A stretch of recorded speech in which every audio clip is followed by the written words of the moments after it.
Morning guys. Movie surfing! Yes, today tayo ay nasa car wash station. It's minus 21 degrees right now. But tayo ay magka-car wash. Bakit nga ba tayo magka-car wash? 21 degrees. So paglabas natin, maninigas yung car natin. The reason why is because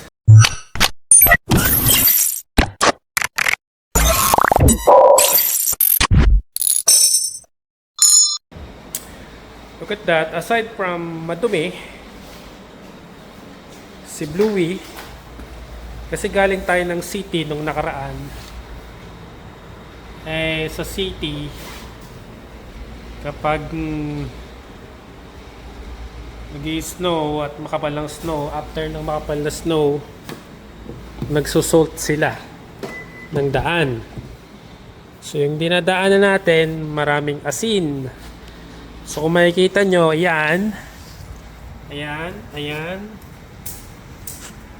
pati yan, ganyan. Yung mga yan ay may kasamang asin.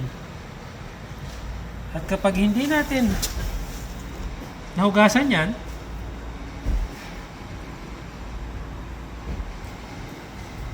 kakapit yan kay Bluey.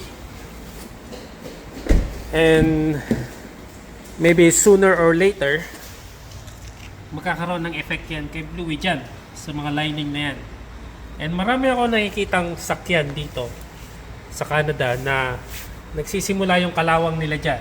So most probably, ang main reason is hindi nila hinuhugasan. Especially kapag pumunta sila ng city and nag-salt. Kasi para hindi madulas, ang kalsada natin, nilalagyan nila ng buhangin. Tapos, yung sand, may kasama yung mga salt. Yung mga yan, that is composed of sand and salt coming from the city. And if you plan to keep your car for a long time, is talagang kailangan nyo hugasan yan. Kasi, magkukos siya ng maagang pangangalawang sa ating car. Hello! Yes. Hello! So kasama natin ang ating little bossing dito, tayo maghuhugas.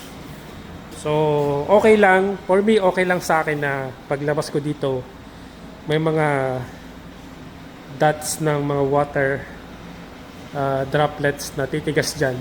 Kesa naman sa manatili yung salt and sand dyan sa ilalim ng ating sakyan. Subok ko na siya, kahit nung nakaraang winter, ganun ang ginawa ko. And so far, so good naman. Okay, so magka-car wash muna tayo. Samahan nyo kami habang tayo ay maghuhugas ng ating car.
So, ayan guys, kumintab-kintab na ng konti ang ating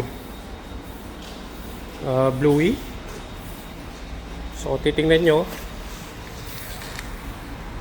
May konti pa, pero pwede na yan.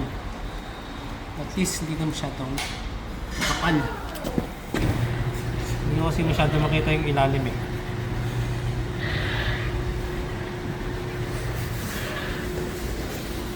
Hello po. So, pwede na siya compare dun sa bago natin siya hugasan. Dito sa kabila. Ayan, manipis. Ayan, malinis-linis na. Meron pa din doon. Pero pwede na yan. For me. Kasi naubos na rin yung ating barya. Kaya, for now, yan na muna. Okay? So, mahalaga talaga na linisin natin every time ipupunta tayo ng city kasi matinding mga pakalawang ang salt sa city. And kung kailangan yung ingatan yung sakyan nyo, that's my tip for you. Even though malamig, you should always wash your car. Ayan, so kita nyo naman. Kahit malamig, makintab pa rin ang ating Bluey. At least luminis na siya. Kahit papano. Since winter naman, hindi natin kailangang kuskusin ng mabuti. Kasi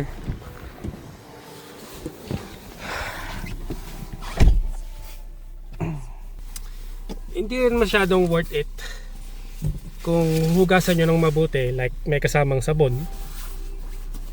Banlaw lang is okay na.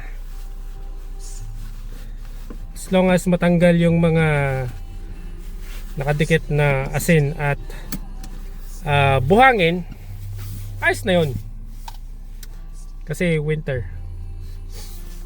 By summer, yan, nililinis ko ng mabuti itong ating sakyan kasi gusto lagi natin ay makintab.